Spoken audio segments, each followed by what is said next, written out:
అలాగాను ఆచార్య దేవా, ఏమంటివి జాతి నెపమన సోత శుద్ధునికిందు నిలువ అర్హత లేదందువా. ఎంత మాట. ఇది క్షాత్ర పరీక్షయే గాని క్షత్రియ పరీక్ష కాదే. కాకూడదు, ఇది కుల పరీక్షయే అందువా. నీ తండ్రి భరద్వాజుని సంభవం ఎట్టిది. అతి దుముక్షాకరమైన నీ సంభవం ఎట్టిది.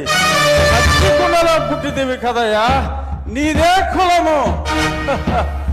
అంతేగాక ఈ మా కుల గురువైన వశిష్ఠుడు దేవకీ వేషయకు వరసి పుత్రుడు కాడా. ఆయనదే కులము. ఆయన పంచమజాతి కన్యకు అరుంధతి యందు శక్తిని, ఆ శక్తి చండాగణ యందు పరాశరుని, ఆ పరాశరుని పల్లె పలుచైన మత్స్యగంధి యందు మా తాత వ్యాసుని, ఆ వ్యాసుడు విధవరాండ్లైన మా పితామహి అంబికతో నా తండ్రిని, పితామహి అంబాలికతో నా పినతండ్రి పాండురాజును, మా ఇంటి దాసితో ధర్మ నిర్మాణ సరుడని మీ అందరితో కీర్తించబడుతున్న ఈ విదురదేవుని కనలేదా? నాతో చెప్పిందేమయ్యా.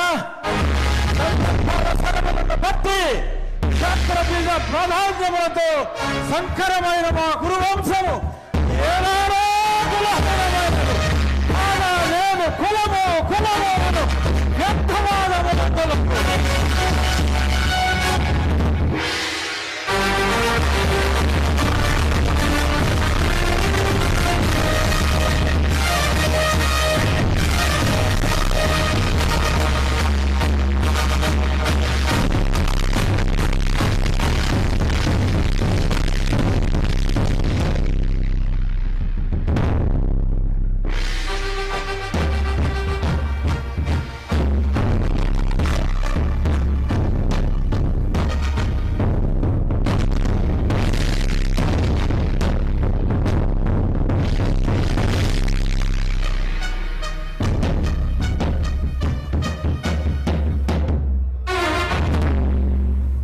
తెలుగుదనాన్ని అద్భుతమైనటువంటి డైలాగుల్లో దుర్యోధనుడి పాత్రలో ఏకపాత్రాభినయం చేసినటువంటి మన శాసనసభ ఉపసభాపతి ఆర్ఆర్ఆర్ శ్రీ కె రఘురామకృష్ణరాజు గారికి ఒక్కసారి గట్టిగా కర్తవ్య ధ్వనులు అందిద్దాం.